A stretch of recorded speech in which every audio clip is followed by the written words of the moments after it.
Hello friends, BPSC TRE 3.0 से related एक official update है फ्रेंड्स आप सभी के लिए। देखिए, अदर स्टेट वालों को यहाँ पर बाहर कर दिया गया है। जी हाँ, अभी मैं आपको डिटेल दिखाऊंगी। ऑफिशियल अपडेट है और अगर आप अदर स्टेट से बिलोंग करते हैं तो आप ये चीज़ समझ लीजिएगा। साथ ही साथ सीटेट जनवरी यानी कि जिनका रिजल्ट आया हुआ है 15 फरवरी को और जनवरी में जिनका एग्ज़ाम हुआ था उनका सर्टिफिकेट और जो मार्कशीट है अभी वो आई नहीं है।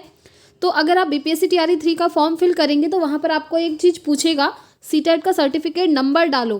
तो उस सर्टिफिकेट नंबर पर आपको क्या डालना है अभी मैं आपको डिटेल में बताऊंगी।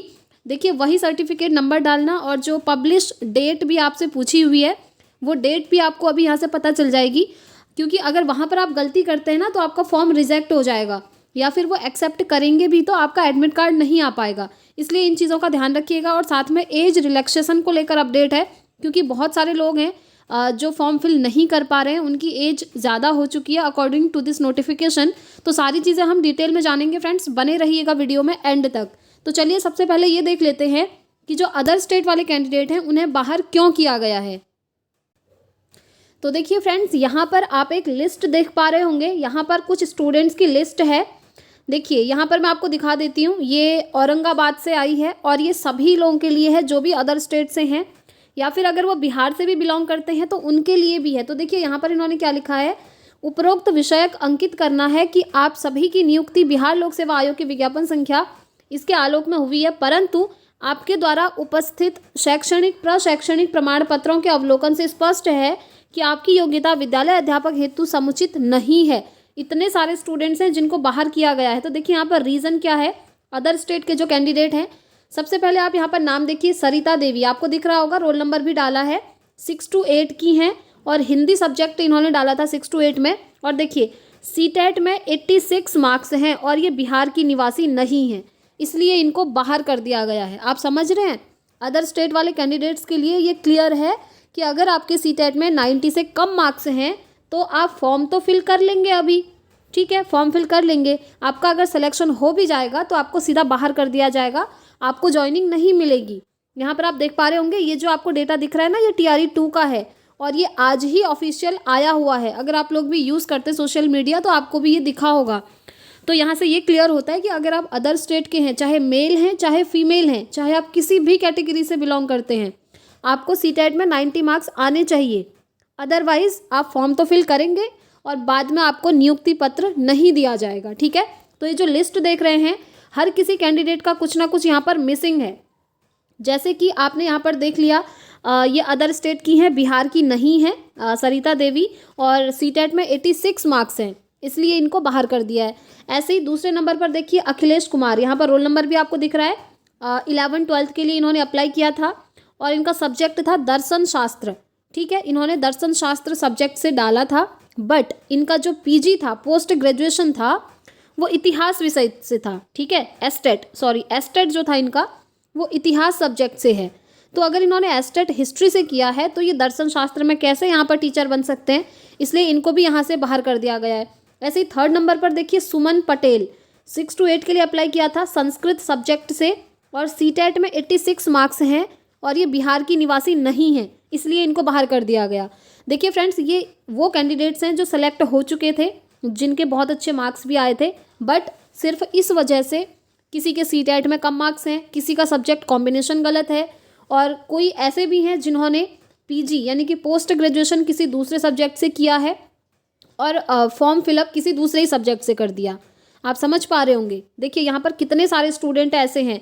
अनीश किशोर को देखिए 11th-12th इतिहास के लिए अप्लाई करा है और स्नातकोत्तर विनायका मिशन से हैं, सब्जेक्ट कुछ और ही है, अप्लाई किसी और ही विषय से कर दिया। यहाँ पर आप देखिए प्रियंका कुमारी, 6 to 8 इंग्लिश के लिए इन्होंने डाला था और सीटेट में 86 मार्क्स हैं और ये बिहार की निवासी नहीं है, इसलिए ये बाहर हो गई।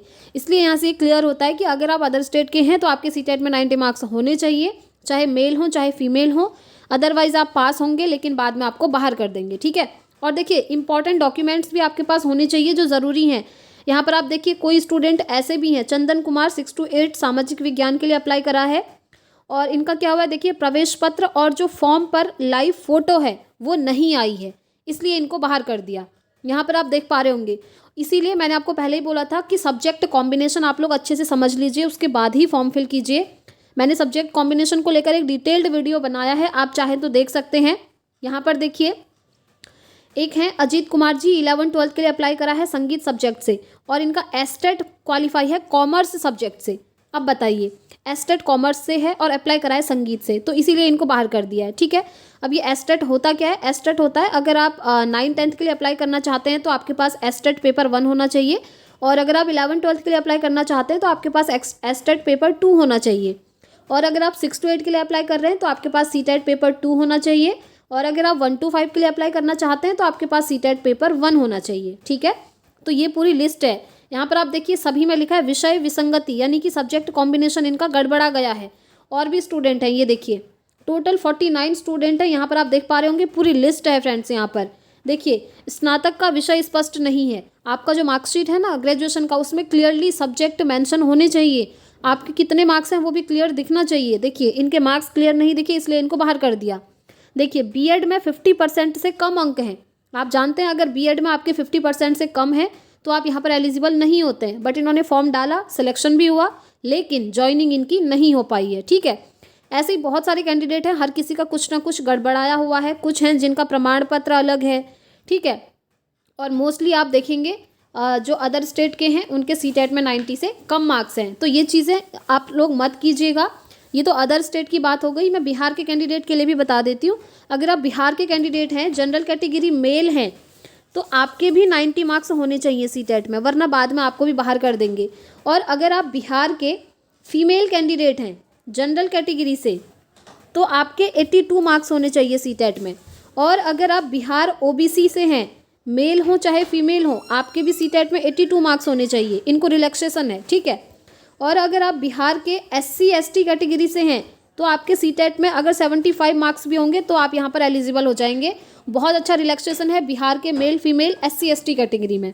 तो ये मार्क्स का पूरा डिटेल था जो कि मैंने आपको बता दिया। अब हम बात कर लेते हैं फ्रेंड्स उन स्टूडेंट्स के लिए जो कि बहुत ज़्यादा परेशान है, जिनका इस बार सीटेट क्वालिफाई हुआ है और वो इस चीज़ से परेशान है कि हम वहाँ पर सर्टिफिकेट नंबर में क्या डालें फॉर्म भरते हुए। तो ध्यान से सुनिए फ्रेंड्स, सर्टिफिकेट नंबर पे आप अपना रोल नंबर डाल सकते हैं।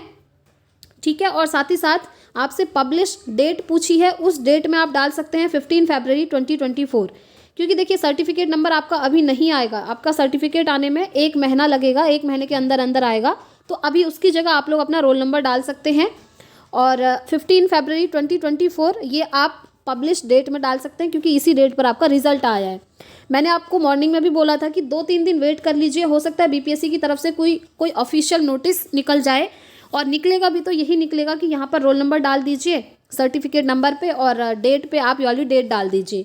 2 दिन वेट कर लीजिए। अगर कोई नोटिस आता है बीपीएससी की तरफ से तो वेल एंड गुड, अगर नहीं आता है तो आप लोग ये डाल सकते हैं, ये बिल्कुल सही माना जाएगा।